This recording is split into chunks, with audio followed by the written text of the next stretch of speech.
What is up, everybody? Dan the Fireman here. We're going to be talking about motorcycle braking basics. This is a lesson. I want you guys to treat this like a lesson. We're going to be learning about how brakes basically work and why we need to be using progressive brake pressure. What's the difference between the front and rear brake, and then a quick summary on anti-lock brakes. They're actually very good rider aids that if you have the money, I highly recommend getting some. But let's go ahead and jump into this and let's talk about what is progressive brake pressure. Progressive brake pressure, long story short, is able to achieve more and more braking by loading that front tire with smooth inputs. And the reason why I'm doing this with my hand is that that's your front brake. You can also apply progressive brake pressure with that rear brake or your right foot. And that is going to load the front tire, which is going to allow you to have more traction, more friction, and better stopping distance. Also, if you want to think of it in layman's terms or without motorcycles, think of an orange. You're going to make orange juice, you're starting to squeeze the orange, and you're getting a little bit of orange juice. Slowly, it starts to stop because you're not squeezing anymore, so you got to squeeze even more. You got more orange juice, and you're slowly squeezing harder and harder and harder and harder and harder until you get all the orange juice out. If you just grab an orange and you smash it, you're going to get orange juice everywhere. And that's what happens with people getting into accidents, is that they're trying to avoid an obstacle. They smash that front brake in a panic, causes that front tire to lock up and then slide and then dump the bike. And we'll talk a little bit more about how to prevent that real soon. So let's go ahead and jump into this next portion, and that's pretty much what it is. Tire traction and weight transfer. So when we're accelerating our motorcycles, this is the front side of the motorcycle, this is our front tire, this is the rear tire, okay?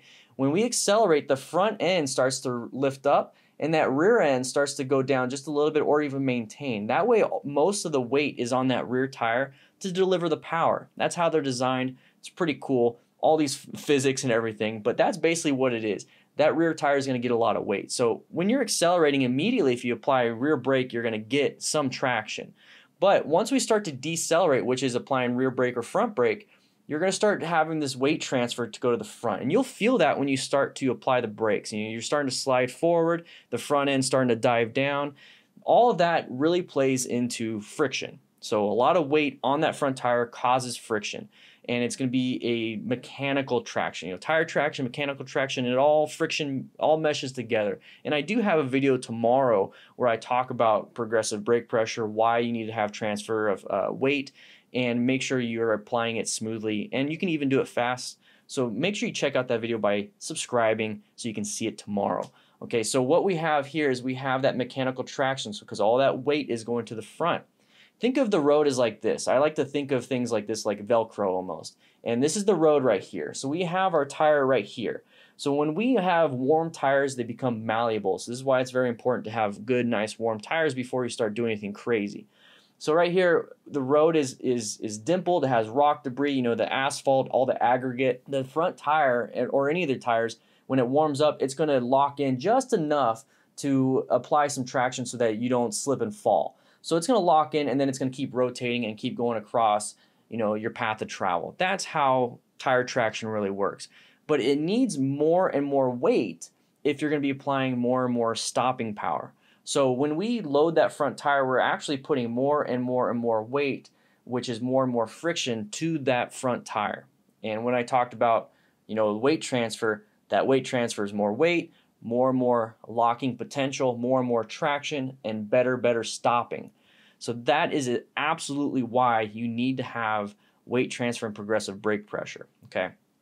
So like I said, tire traction really does vary quite a bit. It's when you're accelerating, it changes. When you decelerate, it changes. When you swerve left and right or turn, it changes towards the outside and inside of the tire.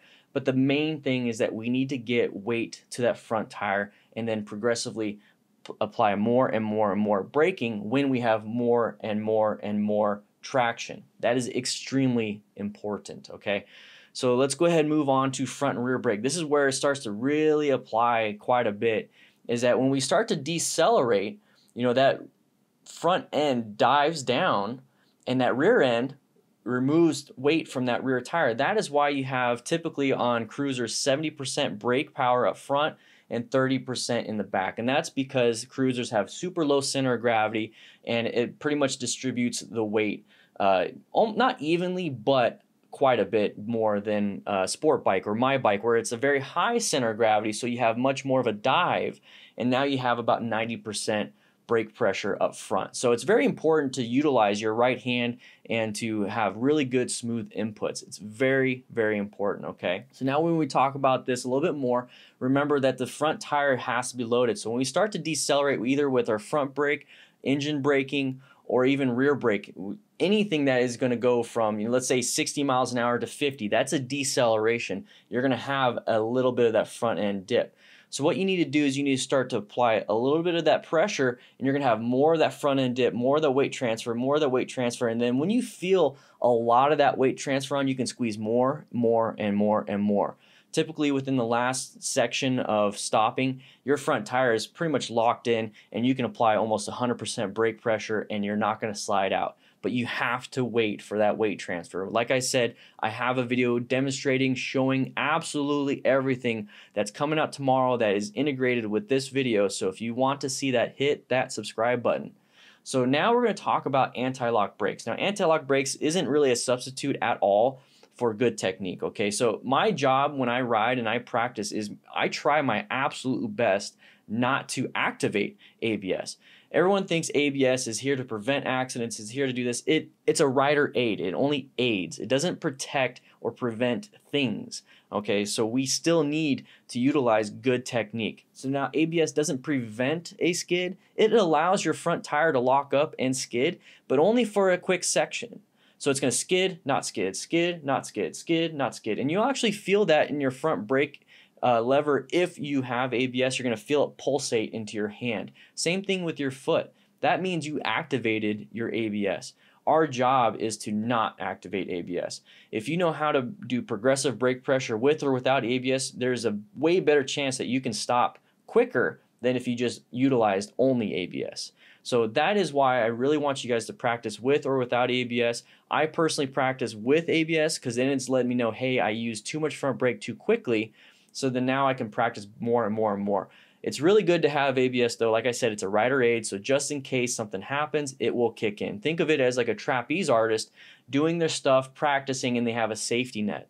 Now, why would you ever want to remove a safety net in a dangerous situation? You really don't. At least have it there, but still have the skill to not fall in to that safety net. You know what I mean? Okay. So here's the thing though. ABS really only works when you're straight and upright. A lot of ABS systems don't utilize cornering or traction control, all these different things. So it's really good to look at your owner's manual, see what kind of ABS you have. So typically ABS, like I said, only works when you're upright and straight. When you start to lean, it doesn't activate very well, or it doesn't even activate at all. If it does activate and you don't have a specific cornering ABS, it could pulsate you while you're in the middle of a turn and cause a slide. So this is why it's also very important to practice your cornering abilities and to slow down prior to the turn so you don't have to apply too much brakes during the turn. Some bikes do have cornering ABS, and you see right here about 85% of your normal brake pressure will only be available around 33 degrees of lean angle. Okay, so that is just an example. Obviously you can change between bikes, different electronic systems, people having traction control, lean angle traction control, wheelie mitigation. All these rider aids really play into a huge ecosystem of trying to be safe. But at the end of the day, do you have regular ABS or do you have regular ABS with cornering ABS? These are all things you want to ask yourself, or you might want to purchase a bike that has that because you feel a little bit safer. But remember, at the end of the day, make sure you practice, practice, practice, practice so that you're not activating the ABS all the time, and you only want to activate ABS if there just really is an emergency that you're not really trained for. So that's very important. So now what do you do with this information? So take a look at your bike, see if you have ABS, see if you even have cornering ABS. Another thing that you can do is subscribe to the channel, and ddfmcrew.com has free motorcycle training exercises on there. And one of them is emergency braking. So if you want to check that out right now, go ahead and do so, but I will have a video out tomorrow for that. We also have swerving on that ddfmcrew.com. We have tight turn from the stop. We have U-turns, figure eights, all these different things, okay? Also, let me know what it is you want me to cover. Okay, so these are weekend scenarios where I cover braking, let's say for this weekend. But what about next weekend? Do you want me to cover swerving? Do you want me to cover all these different things? Let me know. Check out the videos also on the left side of your screen. I have these wonderful videos just for you. And then make sure you click the little subscribe button right below me. That really helps out the channel. With that said, I hope you guys ride safe, be safe, and I'll be seeing you around.